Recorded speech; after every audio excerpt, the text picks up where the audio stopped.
اس نے کسی سے پڑھا ہوا نہیں ہوتا، ان پڑھ ہوتا ہے، اس کو امی کہا جاتا ہے۔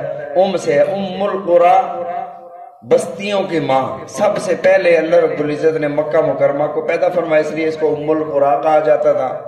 بہرحال ایک ہی لفظ ہے جو یہود کے لیے باعث تنقیص تھا، امی ہے، ان پڑھ ہے، جاہل ہے، لیکن وہی لفظ اللہ رب العزت نے اپنے حبیب صلی اللہ علیہ وسلم کے لیے ارشاد فرما کر اسے شرف اور عزت بخش دی۔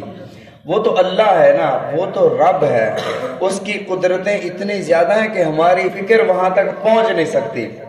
مثال دیتا ہوں، اللہ رب العزت نے حضرت موسیٰ علیہ السلام سے فرمایا وَمَا تِلْكَ بِيَمِينِكَ یا موسیٰ، موسیٰ تیرے ہاتھ میں کیا ہے؟ جواب کیا ہے؟ ہِيَ عَصَايَ، یہ عصا ہے، یہ لاٹھی ہے۔ بات ختم ہو گئی۔ جواب اتنا ہی بنتا تھا، ہِيَ عَصَايَ۔ پوچھا کیا ہے؟ جواب یہ لاٹھی ہے۔ میں آپ سے پوچھتا ہوں دن رات میں کتنی نمازیں فرض ہیں؟ آپ مجھے بتائیں 5۔ جواب مکمل ہوا۔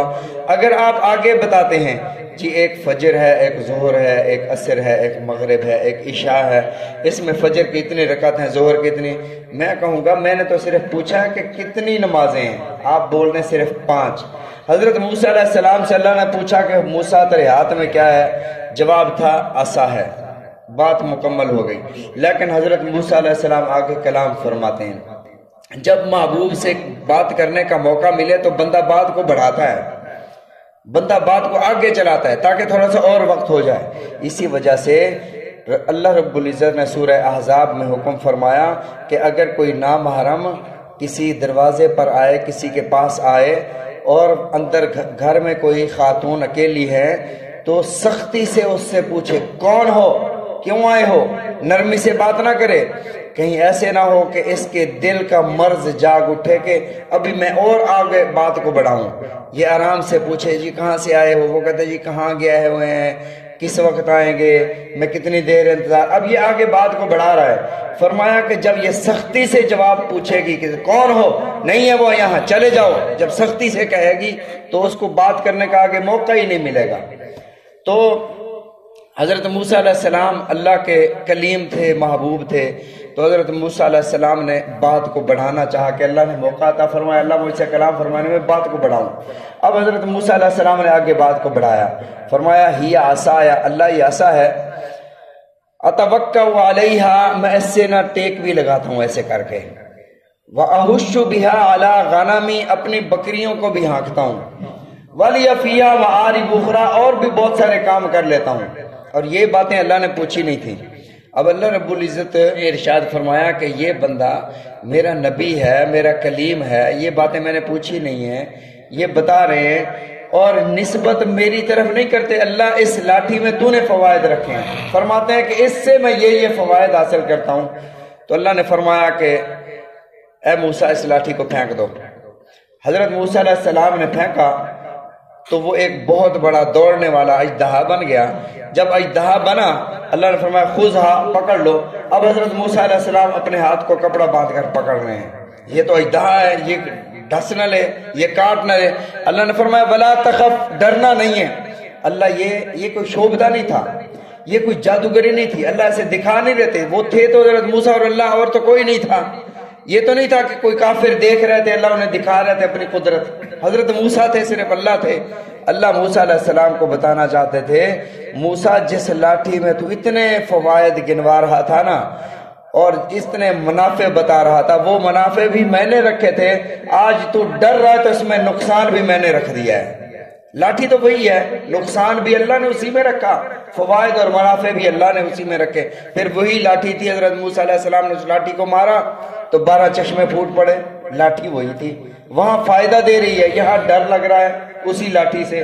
نفع اور نقصان رب کے ساتھ وابستہ ہے، رب چاہے تو اسی لاٹھی کو نقصان دہ بنا دے، رب چاہے تو اسی لاٹھی سے فوائد دکھا دے، تو اللہ چاہے تو لفظ وہی ہے، امی، لفظ وہی ہے، امیین، جس سے یہودیوں کی تنقیص ظاہر ہو رہی ہے اور میرے آقا علیہ الصلوۃ والسلام کا شرف ظاہر ہو رہا ہے، لفظ وہی ہے۔ فرمایا میرا نبی امی کیسے ہے؟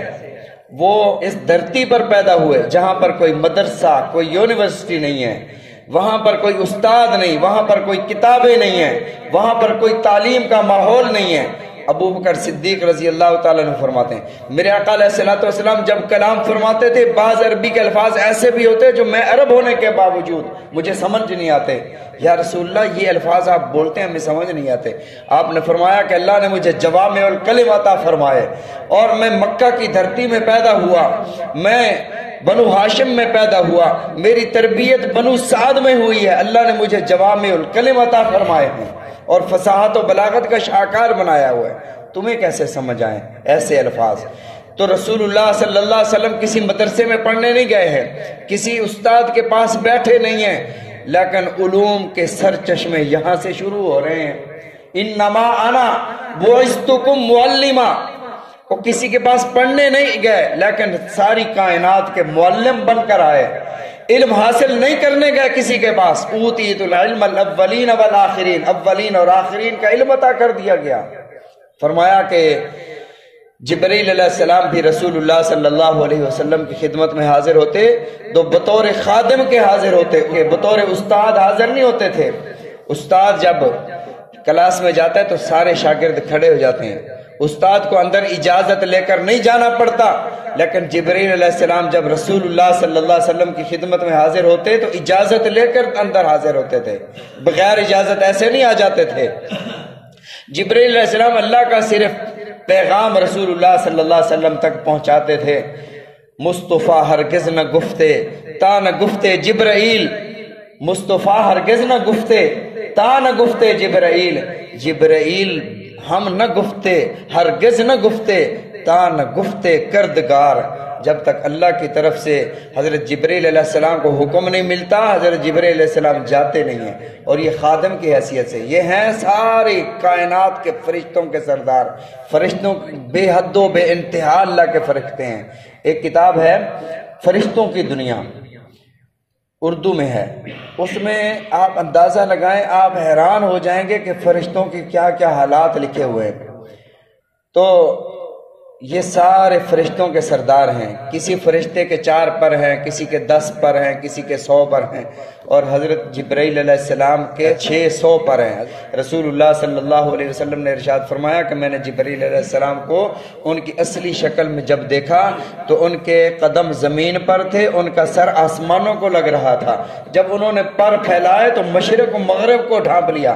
پھر جس طرح پرندوں کے پر ہوتے ہیں کمزور پر، ایسے بھی پر نہیں ہیں، وہ اتنے سخت ہیں کہ حضرت لوط علیہ السلام کی بستی کو جب اٹھایا پر حضرت جبرائیل علیہ السلام نے فجعلنا عالیہا، وہ ایک پر اٹھایا تھا آسمانوں تک لے گئے، فجعلنا عالیہا سافلہا، یہ جو اوپر والا حصہ زمین کا نیچے کر دیا، نیچے والا اوپر کر دیا۔